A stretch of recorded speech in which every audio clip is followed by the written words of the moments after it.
Okay, this is 7:01, and I'm going to call the meeting to order. I'm advised we have quorum, so we'll go ahead. Good evening, everyone. We're going to start this evening with a land acknowledgement. We are coming together digitally today from many physical locations. We acknowledge that Aurora is located on the traditional territory of the Wendat, the Haudenosaunee, back from somewhere.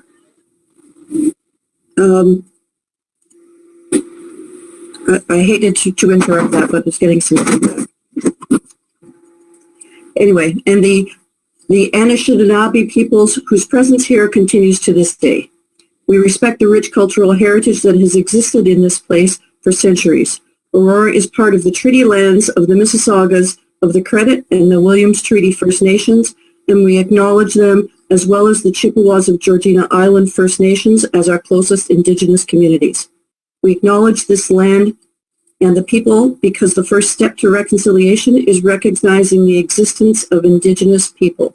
A shared understanding of how our collective past brought us to where we are today will help us walk together into a better future. And I acknowledge that I personally have some work to do on my... see, it's doing it again.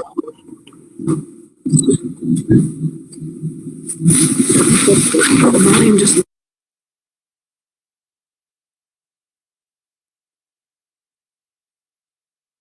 We're just having a little bit of things started, difficulties with muting people and unmuting.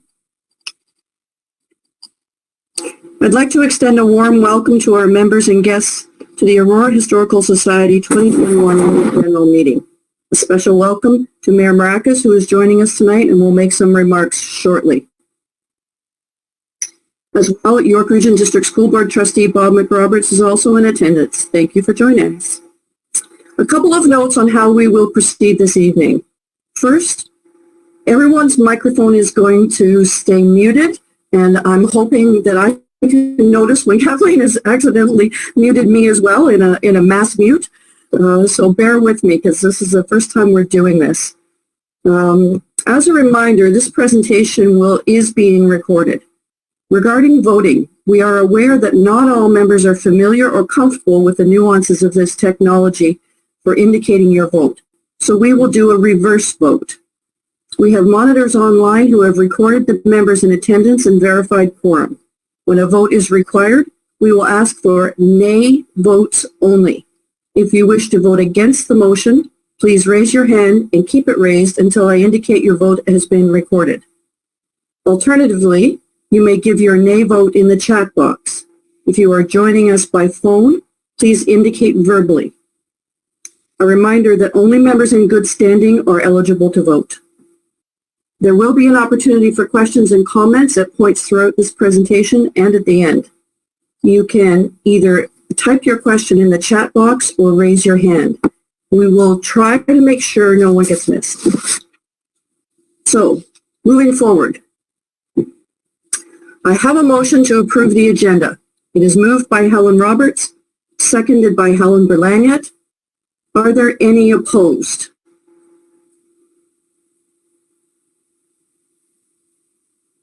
Seeing none, that is carried.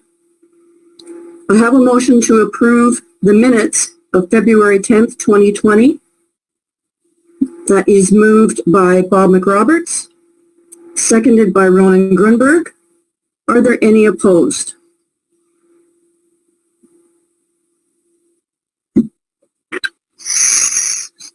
Okay.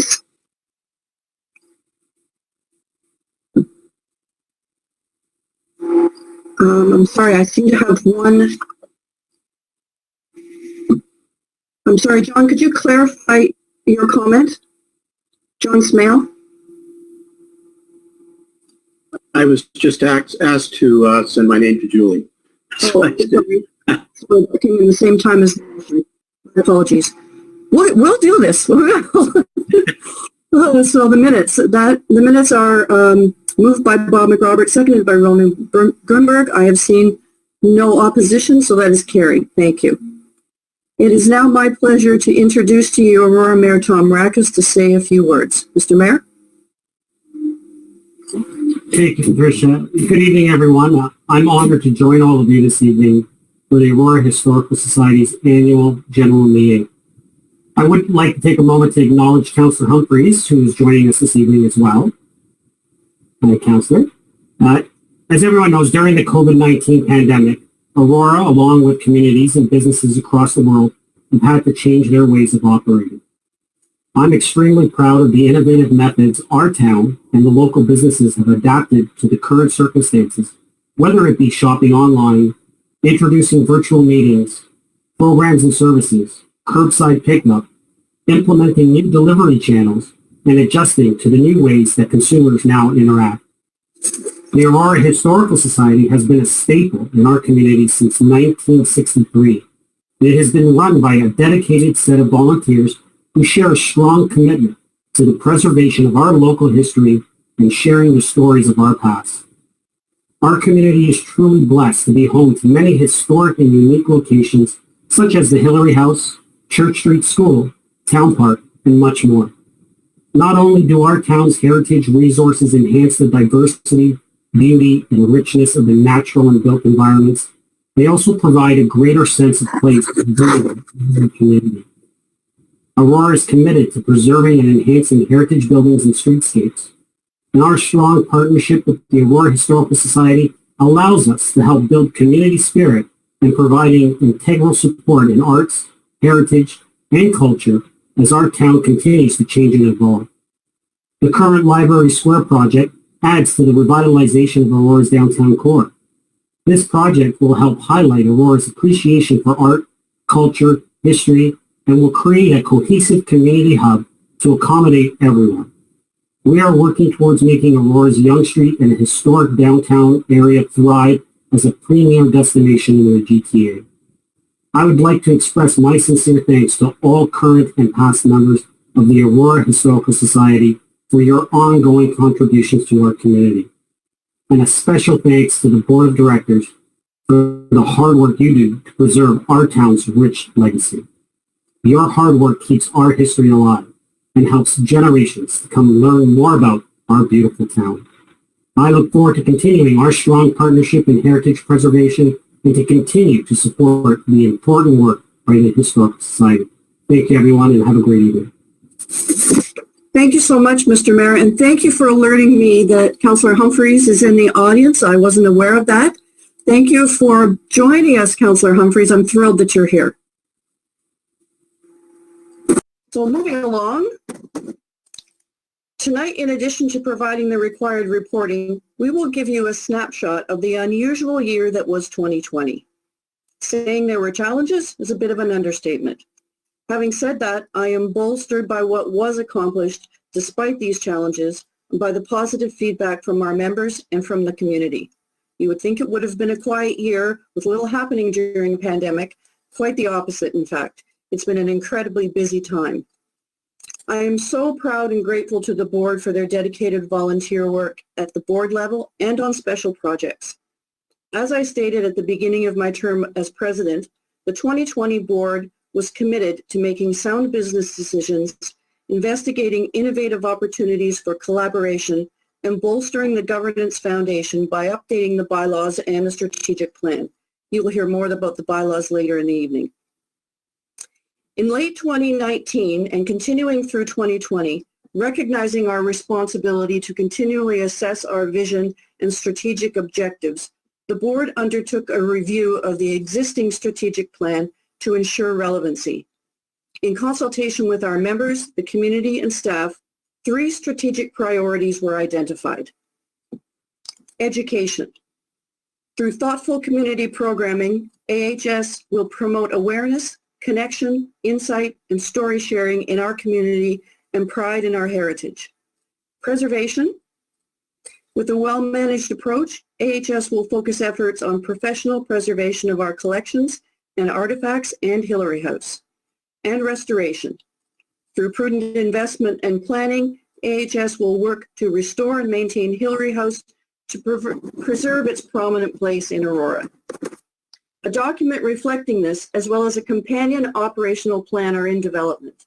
They will form a guiding roadmap to move forward. I want to thank the board for their work on this, especially Anna Croplin, with assistance from James Hoyes and Paul Martin. Within all these three focus areas is the desire to nurture and expand on existing partnerships and collaborate with like-minded organizations, so together we can bring a greater heritage and cultural experience to our community and do so within our means. Specifically, building on our existing relationships with the Aurora Museum and Archives and the Aurora Cultural Center to work together and share resources. I would like to thank Shauna White and Suzanne Haynes and their teams for their generous assistance, willingness to work together towards a common goal, and to Robin McDougall and Shelley Ware at the town for their guidance and support. Additionally, the AHS has a place at the tables of the Town of Aurora Heritage Advisory Committee, the Aurora Sports Hall of Fame, and the town's collaborative leadership team for the Cultural Master Plan. I would like to thank John Green for representing us at the Heritage Advisory Committee, and Bob McRoberts for representing us at the Sports Hall of Fame. I sit on the collaborative leadership team along with Kathleen, our curator. Finally, sincere thanks to the Town of Aurora and Council for their ongoing financial support and recognition of their contribution. My apologies. And recognition of the contribution that AHS has made to the fabric of our town. Mr. Mayor, if I could ask you to please convey our thanks to all of Council. And speaking of that, I've just been made aware that Councillor Gertner has just joined in, and Councillor Gertner, welcome, and we're very pleased to have you. Great you could be here. Further, the board took a look at our staffing model with reference to best and current practices within the small museum community and felt changes were necessary. As such, we welcomed Kathleen Vahi as curator and saw the departure of Peter McKenzie as executive director. The position of educator was not filled due to fiscal restraint and instead partially rolled into the curator position. Kathleen, along with Julie Preston, who joined us just over a year ago, have settled into their roles beautifully and are a joy to work with. COVID-19 challenged us constantly to ensure the safety of staff, volunteers, and visitors while providing interesting and informative experiences to the community.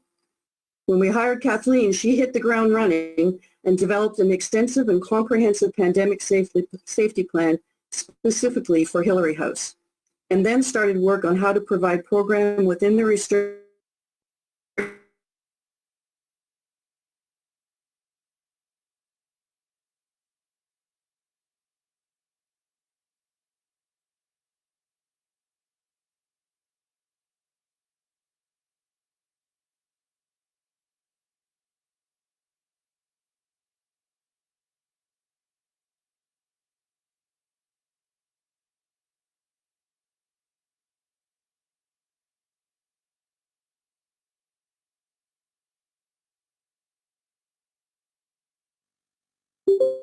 we have asked.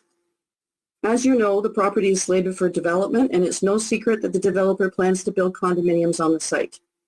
An AHS committee has worked with the planner for the developer for several years, spending literally hundreds of volunteer hours with the assistance of ERA architects and the Ontario Heritage Trust to ensure the interests of the AHS and the integrity of Hillary House are protected.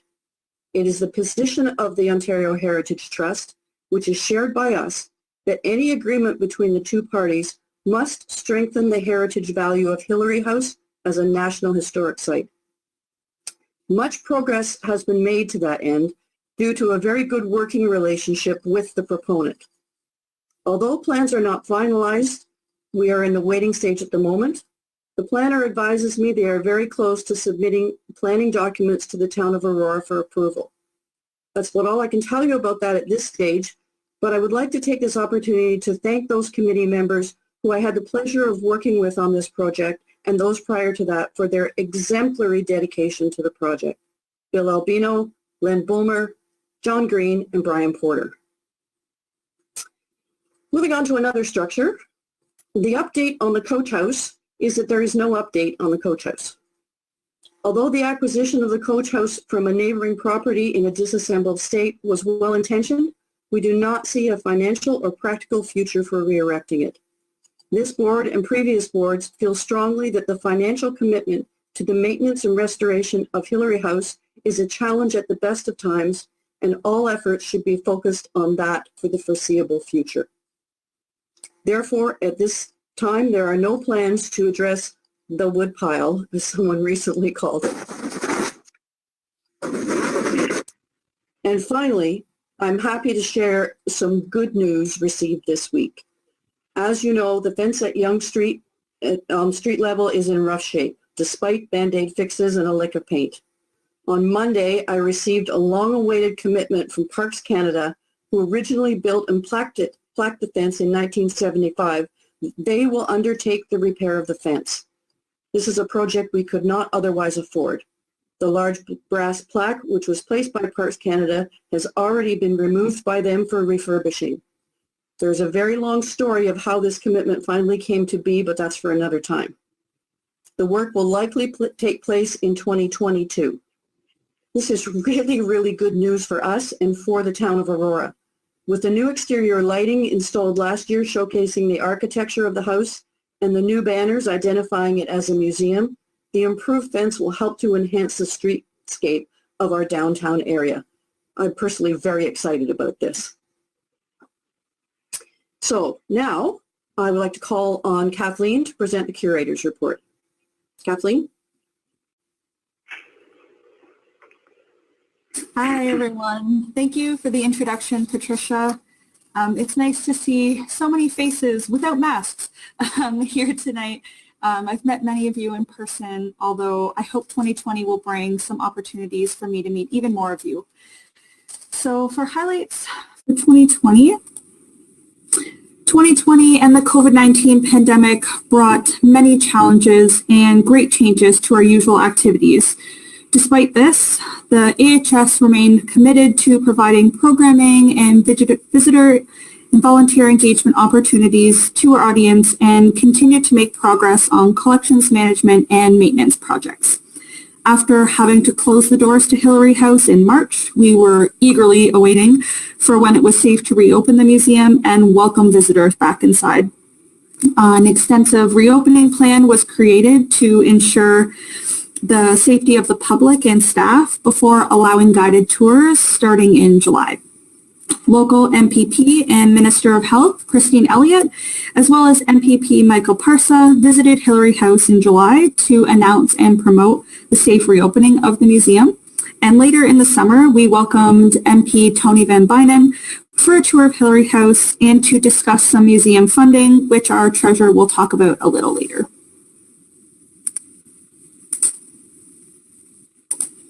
In 2020, we were fortunate again to receive the Canada Summer Jobs Grant, which allowed us to hire emerging museum professionals, Celine and Grace, for 9-week contracts in the summer. And we also welcomed Sydney, an intern from Fleming College's Museum Management and Curatorship program for the fall. And their work and assistance on projects in 2020 was extremely helpful and greatly appreciated. Fortunately, the pandemic did not restrict us from continuing with some ongoing collections management projects. With assistance from Celine and Sydney, we were able to continue inventorying and cataloging the collection, and over 450 artifacts were cataloged, photographed, and added to our collections database. These photos show just a few of our newly cataloged items. So unfortunately, the COVID-19 pandemic forced the cancellation of many of our 2020 programs and outreach opportunities. Despite these challenges, we were able to host a few events, including ones that took place early in the year before the lockdown, and others during the pandemic that had to be limited due to safety precautions. The photos here are from Jazz in the House that took place in January of 2020. It was a live auction item at the 2019 Hillary House Ball and was very successful. The next in-person event was the Victorian Harvest Tea in September. It was the AHS's contribution to Culture Days in Aurora. We participate in Culture Days every year, but in 2020, we received a grant from the town of Aurora to host this event and keep the ticket price low. However, it was such a success that we'll be using it as a fundraiser in 2021. We were also able to host 3 of our very popular speaker series events, although we had to cancel the rest of them.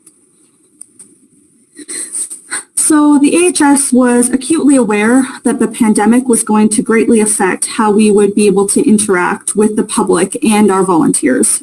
To engage them in meaningful ways when we weren't able to actually have them in person in Hillary House, we moved to digital strategies. A volunteer transcription project was initiated in May. Archival letters from the collection were scanned and then sent to volunteers to transcribe. This project benefited the AHS by revealing new information and possibilities for future initiatives. And it's been so successful, it's actually carried into 2021. Another great initiative was the Around the House series. These were short clips created in-house to showcase the museum to online audiences. The videos were posted on social media and our AHS website and received at least 1,500 views each and have had excellent engagement. With these 2 projects, along with new campaigns, we ramped up our social media accounts with new curated content. And we relaunched our AHS website in early 2020 and continue to make improvements to it to ensure the best visitor experience is achieved. In 2020, our volunteers continue to demonstrate their unwavering dedication to the AHS and Hillary House. We are so grateful for their contributions and enthusiasm to help with any project.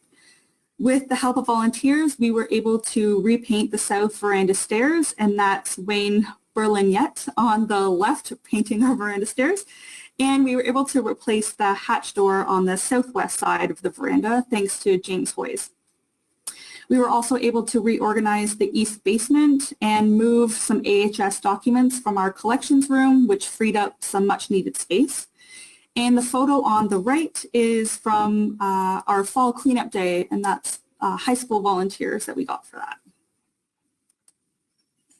Our gift shop continued to do well in 2020 with the help of volunteers and many generous donations from our members and the general public. To prepare the gift shop for some maintenance, we held a successful online auction with the support from Max Sold and volunteers. Thanks to the goodwill and support of some very generous companies, including Wood Brothers Drywall and Benjamin Moore, as well as James Hoyes and other volunteers, we were able to do a refresh of our gift shop. And after that was completed, the gift shop was restocked with more donations and continued to be open through the end of the year. Lastly, in 2020, Hillary House was the beautiful backdrop for weddings and photography. Since closures forced many couples to reimagine their wedding plans, Hillary House became the perfect intimate venue for ceremonies and photography. We plan to continue to promote Hillary House as a rental venue for weddings and small events. So on this slide, you can see that COVID-19 did have an impact on our measurables. Our in-person attendance was predictably down. However, our online activity and our number of volunteers is up, signaling that our engagement strategies were in fact successful. So now those are the hard facts and numbers, but equally important is the feedback we receive from the community. These are just some of the comments from our social media, our in-person guest book, and online reviews. So our audiences engage in person and with our online content with enthusiasm and appreciation. And I think it's also important to note that while some of our audience is local, a lot are from out of town. And so if we continue to grab and hold their attention online now, they're more likely to make a visit to Hillary House in the future once pandemic restrictions ease and spend their tourism dollars here in Aurora. So highlighting some plans for 2021, Our next exhibition is planned to open this summer and will explore the outside of Hillary House, looking at some of the architectural features and exploring how the families use the grounds. We are developing plans and backup plans for how to adapt our existing offerings to these new times and planning some new events. For now, we intend to offer our programs virtually, but hopefully as the restrictions ease, we will be able to do some things in person, outside, and in small groups. Our Much Loved Speaker Series will continue in a virtual format, with our next presentation being on April 28th with author Lucy E.M. Black. In development, alongside some fundraisers that Patricia will talk about next, is a How to Care For series, in which we will present on how to take care of your treasured items at home, with the opportunity to do a show and tell of your favorite ones. And we will continue to participate in Doors Open and Culture Days in new ways as the pandemic allows. As in previous years, we have applied for funding to have 2 summer employees join us again, who will assist with ongoing collections management, cataloging, and digitizing the collection, as well as continuing to improve our social media presence. Thanks.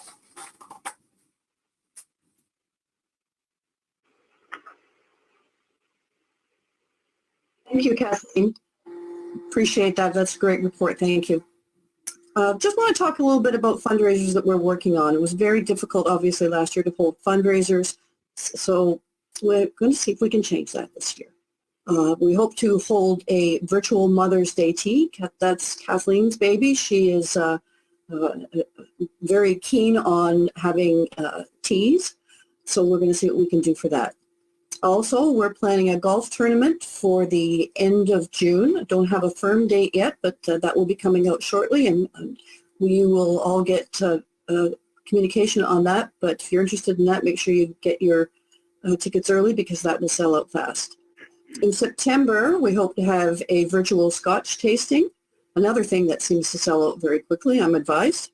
Not a Scotch drinker myself, but apparently it does.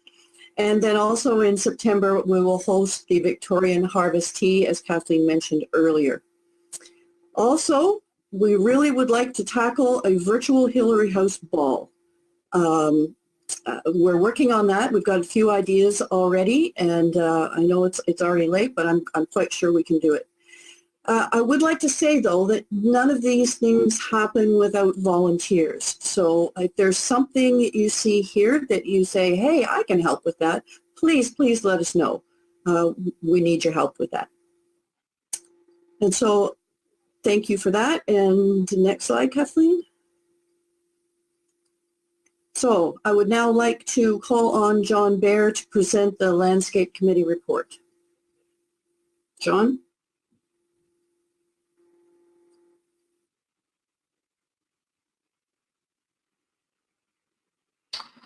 Okay, thank you very much, Patricia. Well, as a COVID year, it gave us a lot of opportunity to spend time at our COVID rendezvous, which was Hillary House, for a lot of March, April, May, and June. As you can see here, we had some problems in the back that we cleared up with a lot of the branches from the trees in the back garden, and the town of Aurora gave us 2 bins to fill up and thankfully disposed of. The volunteers are really important to make this all happen, and if I forget anybody, please, my apologies in advance. Al Oliver, my wife Marjorie Baer, Lisa Dwyer and her son Sean, Joan Gardner, Elizabeth Evans, the students from the Fall Cleanup Day. These are all people that were part and parcel of it, as well as the Aurora, the Garden Club. So the tennis court was also slit-seated, as a machine that you can get from, in this case, Rent Source has been very, very kind to give me anything pretty much I want at no cost. And I tried to reseed a lot of the tennis court. And Xander's, the original makers of the tennis court, Xander's Garden Center and Landscape, donated 50 pounds of the special rye seed. The lines were repainted with our striper, which is in high demand, and we maintained that throughout the summer. Next slide. The shrubbery along the Yonge Street was talked about and decreased to make a better sight line and a clear view for Hillary House. Again, Rent Source was great in giving me a commercial grade trimmer and also a rototiller to take out a lot of the roots. And Al Oliver was great help too to dig these roots out. They are just really nasty when they've been there that long. And then New Roots Garden Center gave us a discount on 28 rolls of sod, which I was able to bring in 3 times from Newmarket, and we resodded that area. Yeah, next slide, please. With no ball involved, I was trying to think of how would I make up for the lack of that, and I thought, well, maybe I can do something on the front walkway. So I took it upon myself to learn as I went, but I've done a little bit of this before, but not enough. And I replaced all of the stones, picked them up, put the sand down, and repointed everything. And after about 25 hours, finally got it a little bit more level and looking a bit better with the angle irons. So it's a little bit safer, hopefully, for people to come in and out. Okay, I've been told to hurry up here. Next. And finally, the gardens in the back. Mary's garden. We put 24. I put 24 garden lights in. And you can see in the very back garden a lot of mulching by a lot of volunteers and weeding, and it really looked really nice with the edging. And the final slide. Al Oliver gave me a call because he lives next door and has done a lot of work with us, and it was November and that huge snowstorm, and he said, John, you got to look at this. I'm going out and taking some pictures. So I got in my car, it's 9:30 at night, and got probably about 10 pictures, but these are the ones that Kathleen and I chose. I mean, really picture postcard from an iPhone, but amazing, and you can see how the Garden Society and Garden Center, or sorry, the Aurora Garden group has put these beautiful Christmas garlands up, and so I think we caught some really nice pictures there. So it was a great year. We look forward to 2021 now, and got all the equipment out, getting cleaned up and tuned up, and yeah, hopefully we'll continue to do a good job. Thank you very much. Thank you, John. These pictures really do highlight our new exterior lighting and how great it makes the house look. I'd just like to also comment that we had so many comments from the public over the summer season of how great the house looks, or the gardens look. It was really heartening. And plus, I'd also like to point out that it wasn't me that told John to hurry up. It must have been his wife, because I didn't do that. Just to be clear on that. So thank you, John. I'd now like to call on Al Lambert to present the work of the Restoration Working Group. Al? Good evening. Thanks, Patricia. Hoping everyone can hear me okay. Good evening, everyone. Thank you for coming to the AGM, for your membership, and always your ongoing support. I wanted to take a few minutes tonight to provide a bit of an update for you and a progress report on some work that the board felt was very, very important this year. As Patricia said at the outset of the meeting, one of the strategic priorities is restoration and preservation of our treasured site. With the support of John Green and Peter Sturmo, we undertook to refresh some work that had been done in 2019 by ERA Architects. And we re-engaged them to come back and to provide us with a bit of an update, recommendations, and a look through all of the elements of the site to give us some ideas and priorities on where we should start. We all know there's lots we can do with any heritage site of this nature. Many things need to be regularly looked at. And they gave us some excellent advice on some important priorities, but also those that we felt needed to be undertaken with the fiscal prudence that Patricia outlined earlier in the meeting, given our situation. The decision was to proceed with what we're calling the veranda restoration project, which is going to focus on some very important elements of our renowned veranda, preeminent in Canada. We want it to be restored to its as close to its original beauty as we can. We need to avoid any future safety risks and give us a chance, along with the rest of our site, to profile the house. So we've been embarking on the generation of specifications and tender documents with support of ERA to go to market and to retain a vendor who can help us, and it will be a heritage vendor who can help us to restore a number of elements of the veranda, its underpinnings, floorboards, the lattice, coats of paint, etc., as well as the surrounding landscape. We think this is an important endeavor for all of us to continue to profile the property. The good news for all of us is about a week ago, we have been working with the Ontario Heritage Trust, who gave us the approval to proceed with the alteration, which to us is good news and often can take a great deal of time. So we are about to hit the vendor community with a tender, and of course we will check in with the town in terms of any permits required for the alteration. But the good news to I think the membership and the broader community is we are proceeding, and we're pleased to see the fruits of work in terms of having a priority dealt with. We know it's going to be expensive. We have in the spirit of fiscal prudence preserved funds within the restricted building and grounds fund that we hope will cover this.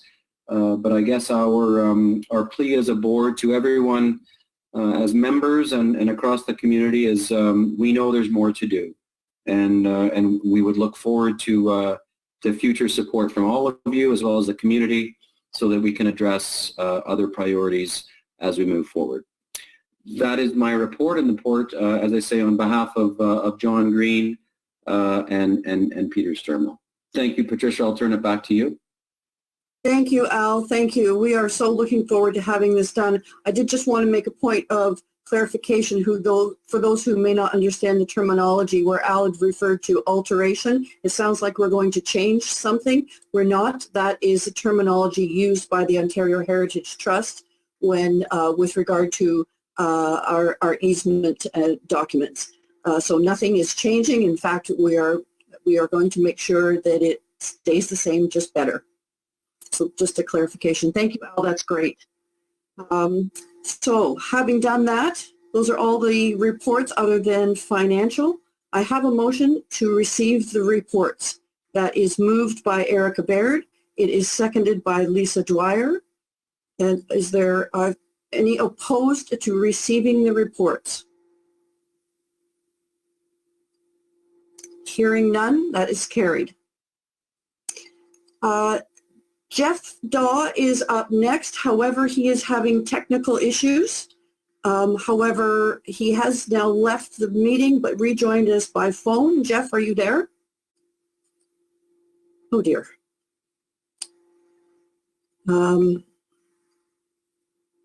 We'll have to see what's going on there. We're going to have to come back to the treasurer's report.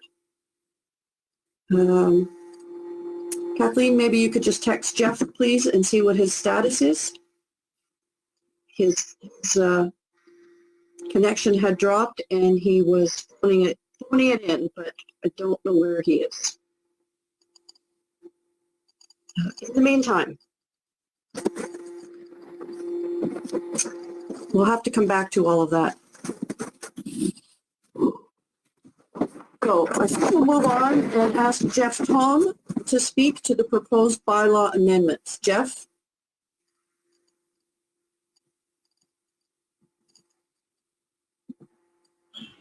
Jeff Tom, are you there? Thank you, Patricia. Thank you. Yes, I am. Sorry, just unmuted and turned my camera on. Okay. Everyone hear me okay? Yes? Great. Well, thank you, Patricia, and likewise, thank you to everyone for coming out. It's great to see everyone, and obviously looking forward to a time when this is all behind us and we can get together in person once again. I'm going to be basically summarizing the bylaw amendments, the amendments to the AHS bylaws. And I'm just going to pull something up here while I do that. Great. So in general, the proposed amendments for the Aurora Historical Society bylaws are to bring the document into conformity with federal and provincial regulations and in accordance with federal guidelines. There is also an effort to reduce duplication and make minor changes throughout the document to increase consistency and clarity of language. And here's a brief summary of the proposed major amendments. This summary was also sent out as part of the package for this evening, but again, I'll reiterate them here. So most of the major changes were to Section 1, which is membership. It was updated to conform with federal guidelines. And those federal guidelines are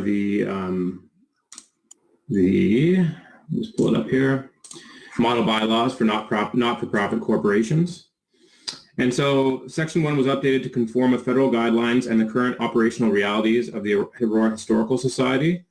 So some examples include, while we were undertaking this process, we tried to figure out when life memberships were last offered, and they were no longer offered for purchase in 2017. So the board decided to remove this membership option from the bylaws, but while ensuring that any current life memberships that had been purchased would still be honored. So essentially, all life members who have purchased a life membership are still members in good standing, but moving forward, the board decided that life memberships were, well, we didn't decide, they haven't been offered since 2017, so we just wanted to reflect that in the bylaws. Minor changes were also made to family membership. And then the membership classes were slightly rearranged in the document itself. Corporate and complementary memberships were removed as options. Section 2, which is entitled Membership Fees and Termination, was added to outline membership fees and termination procedures, which was drafted using the federal government's guidelines. Section 3, entitled Meetings, Section 4, entitled Board of Directors, and Section 5, entitled Committees, were reorganized to reduce duplicated language and to increase clarity. So these sections are, I guess the headings and section numbers are slightly different than the current bylaws, but really we basically just amalgamated the information in those into three sections and made it concise. There was some duplicated language in the bylaws as they currently are.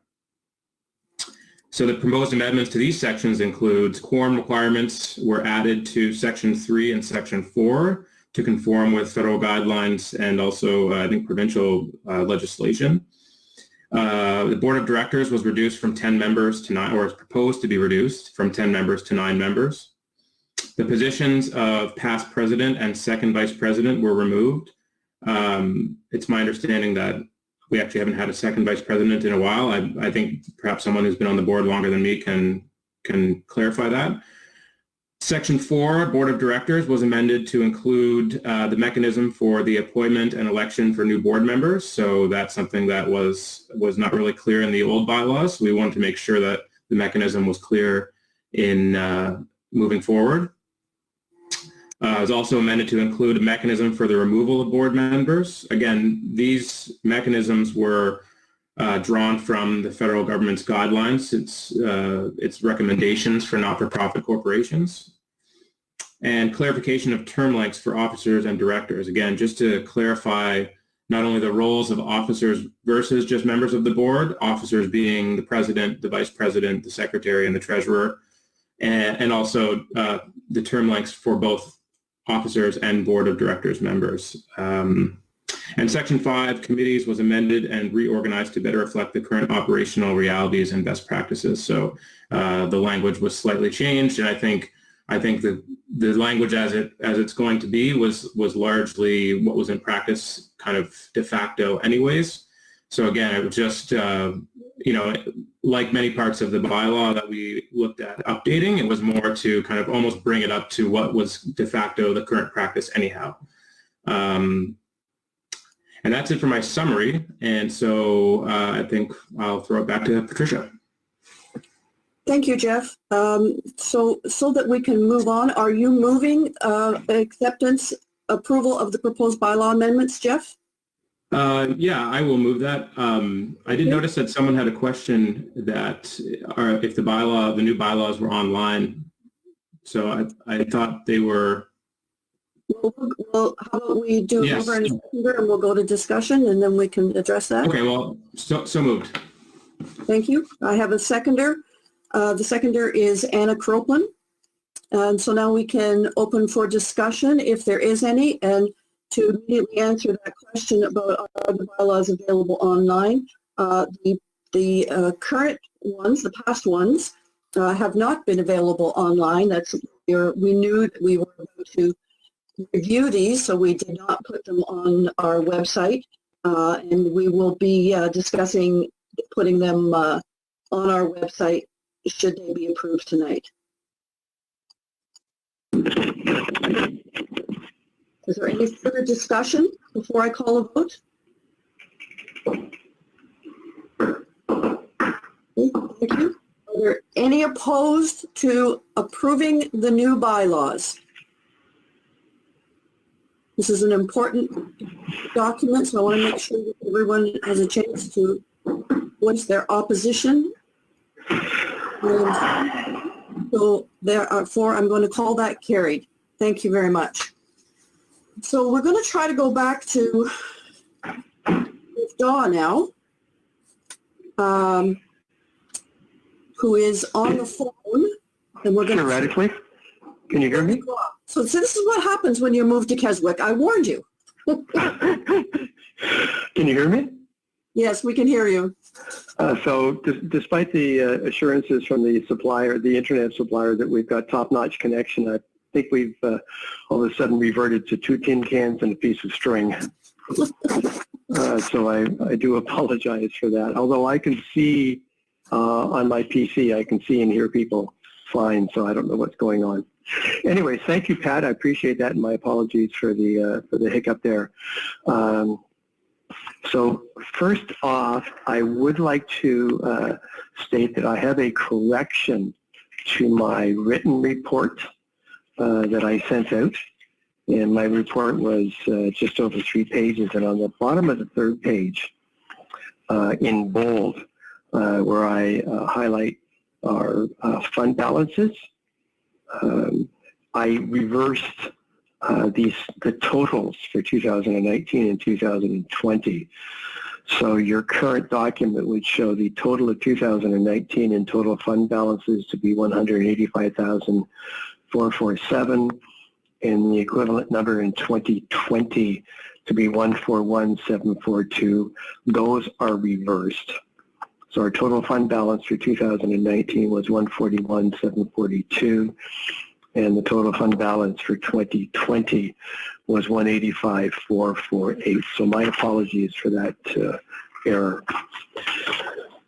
As has been referred to a couple of times already, 2020 has been quite a year, not only for the Aurora Historical Society, but obviously for pretty much every other organization and business in the world, it seems. We were obviously greatly affected by the pandemic. We had a decline in attendance, memberships, community events, and the biggest change for us was the cancellation of the Hillary House Ball, all contributing to a loss of revenue. And this loss was partly mitigated, by a special one-time grant from museums, a federal grant that was sourced by Kathleen, our curator.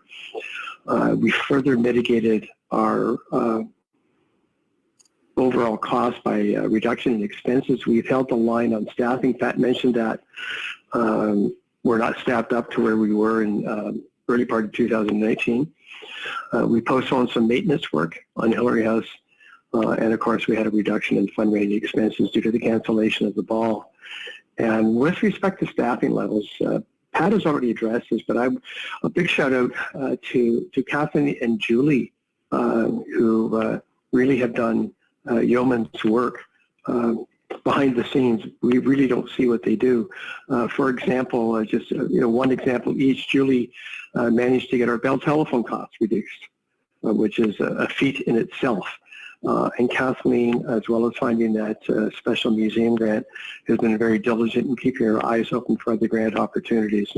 And both these ladies have contributed greatly to our success and have been a big help to me. So I thank them very much for their commitment this year.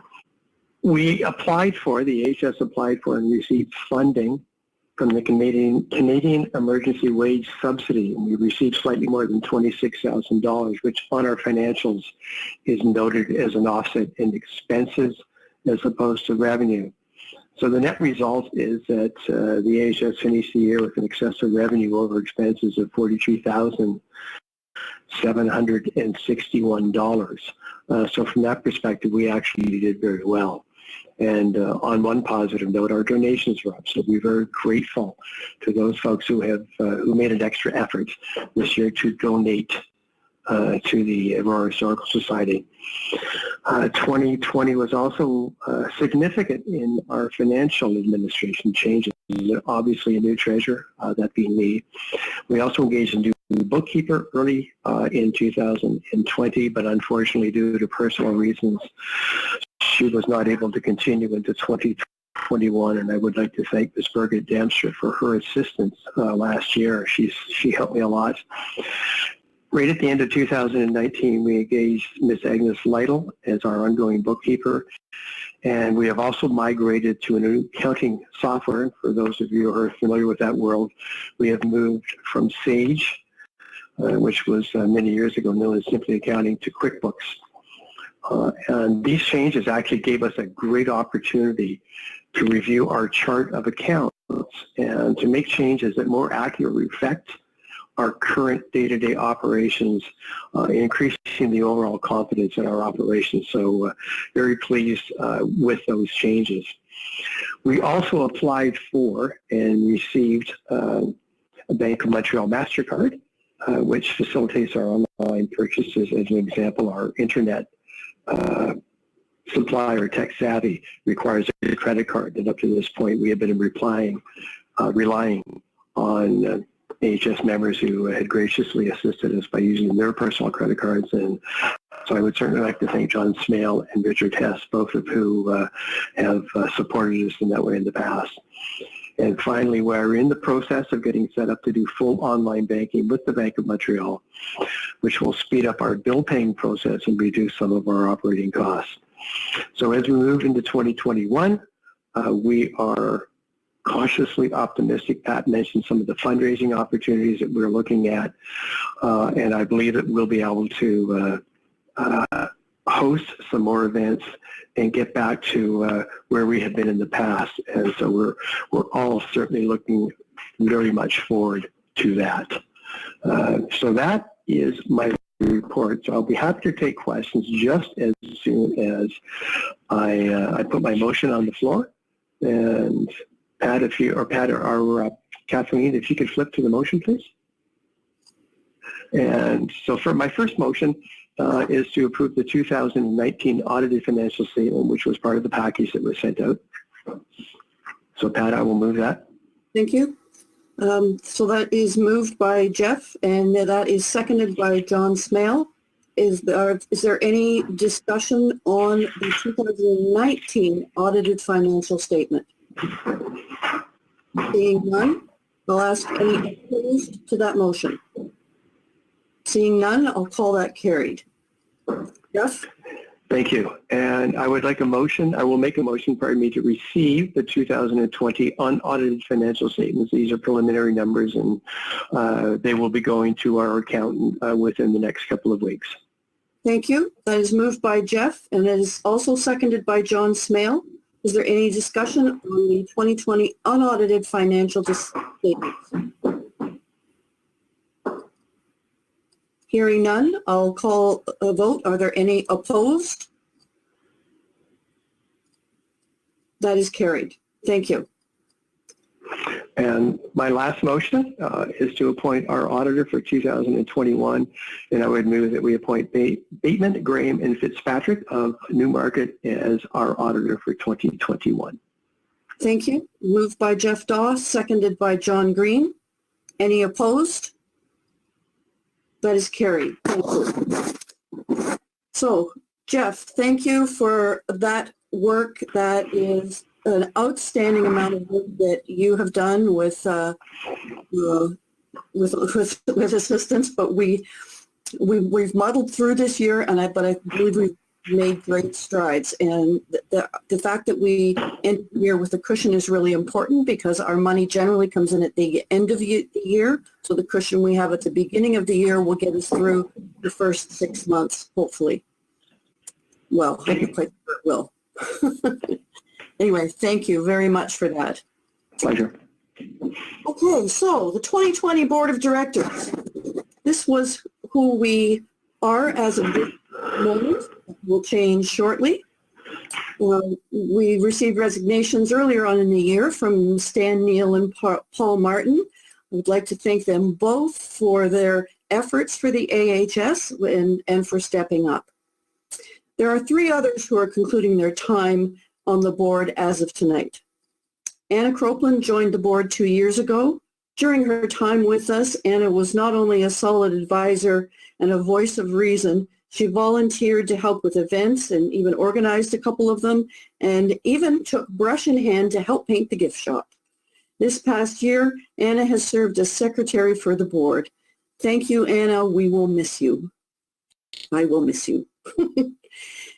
Pierre Sturmo became a member of the AHS in 1970 and was elected to the board in 2016.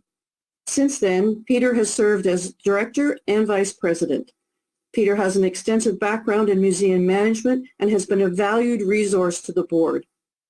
Although Peter is now in his 90s, he still donates over 200 hours annually to the AHS, including, believe it or not, the hands-on work such as washroom renovation, summer kitchen cleanout, and he is an expert at squirrel patrol. Peter, I will miss your great advice and encouragement. Thank you. And lastly, John Green. John joined the AHS board in 2013 and has since served as a director, vice president twice, and president. In addition to this, John chaired 3 Hillary House balls and served on various subcommittees and ad hoc committees, as well as being Peter's sidekick as a handyman. John will continue to be our representative on the Heritage Advisory Committee and an active member of the AHS. John's first advice to me came in the form of a poem, something about keeping my head when all others lose theirs. Thank you, John, for your work on the board. Glad you're staying engaged. These departures leave directors' vacancies, which Jeff will speak to momentarily, as well as officers' vacancies. The election of officers will take place tomorrow, and the membership will be advised after that who their new vice president and treasurer, secretary. No, I'm not getting rid of you, Jeff. The secretary is. I will now ask Jeff to speak to the nominations to the board of directors. Jeff? And I'm hoping. Thank you.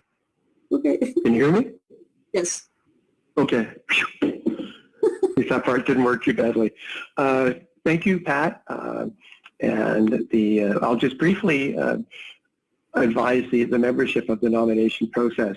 And the nomination committee consists of Pat, Al Lambert, and myself. And we start by advertising, and we did that this past fall in the Aurora. I think it ran 3 times, as well as on our website and through our social media channels. We interviewed 4 candidates that applied, and there were all moved forward by the nominating committee to the board at our previous board meeting, and the board has agreed that those 4 candidates should be presented to the membership tonight for your consideration. And those 4 people are Dan McGowan. Dan grew up in Aurora, and he currently lives in Oak Ridges, but we do not hold that against him because he does consider Aurora to be his go-to town. Dan is an accountant and works for BDO. Michelle Primo. Michelle lives and works in Aurora. She's currently in sales and has a background in volunteering, fundraising, and event planning. Jan Stainer-White. Jan also lives in Aurora. As a matter of fact, she lives at the Devonshire, and her balcony overlooks Hillary House, so she is actually going to be our unpaid security guard. Jan is semi-retired, and she has extensive business background and was involved in competitive sports, both as a participant and an instructor for many years.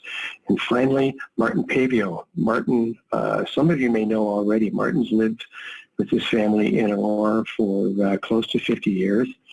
He's an architectural technologist and has run his own renovation restoration business for about 45 years. Martin was a 2-term counselor in the mid-'80s and was a member of the Heritage Advisory Committee last term. I think he sat on the committee with Jeff Tom. And so it is my pleasure to nominate those 4 people for membership to the board, and I will make that motion. Thank you, Jeff. Okay, that's moved by Jeff Daw, and that is seconded by Al Lambert. Are there any opposed? Thank you. That's carried. Jeff, Thank you, Pat. And there's, I was going to say, there's one other motion with respect to the board nominations, and that is an extension for Ronan Gutenberg. Ronan has been very valuable to the Aurora Historical Society. He is our IT go-to person. Has been a big help in keeping us sorted out. So I would like to move an extension for Ronan's term on the board. Thank you, Jeff. That is moved and seconded by Peter Sturmo. Any opposed? That is carried. Thank you. So, welcome to our new board members. That's great. I'm looking forward to working with you. And I would now like to open it up to comments from the floor. If you would like to type a comment or a question in the chat or raise your hand or just speak if you are here by telephone, we'll do our best to get to everybody. I see Jan. Jan Stainer-White, would you like to unmute your microphone? Okay. As Jeff said, I live next door and I overlook Hillary House, and I've seen the beautiful changes that have been made between the lighting and the gardens. And now that I hear all the amazing work that you've done, I'm very excited to be on the board. And I'm looking forward to helping out whenever I can. Thank you. Thank you so much, Jan. Does anyone else have comments, please, or questions? I see Erica's hand up. Great, thank you. I just want to congratulate everyone on all the hard work everyone's done. I know how hard it is with museums and culture to keep going, and you've all done such a great job. And I would especially like to congratulate you, Patricia. I know how much heart and soul you've put into the Hillary House and the AHS, and I really think you need to be commended on the hard work that you've put in, and congratulations to all. Thank you, Erica. Thank you. Very nice to hear. Any other comments or questions? Wow. Patricia, Wendy, Councillor Gartner, sorry, had her hand up. Go ahead. I'm sorry, Wendy. Wendy, who badly needs a haircut, would like to thank everybody. It's sometimes a thankless job to be a volunteer, and sometimes you may not feel appreciated, but I would like to tell you that I'm very thankful that you're doing this and that you're, doing it with the seriousness that the Hillary House deserves. Thank you. Thank you very much, Councillor. Any further comments or questions? I can't believe that. Therefore, if I hearing no more comments or questions, oh wait, there's one coming in. Just from Lisa. Good job, everyone. Looking forward to seeing this garden. Thank you, Lisa. And on that note, I have a motion to adjourn, and it's from Lisa. So thank you, everyone. We look forward to seeing you, and I mean in person, as soon as we possibly can. Thank you, and good night. Thank you. Thank you. Thank you. Thank you. Thank you. Thanks. Bye-bye.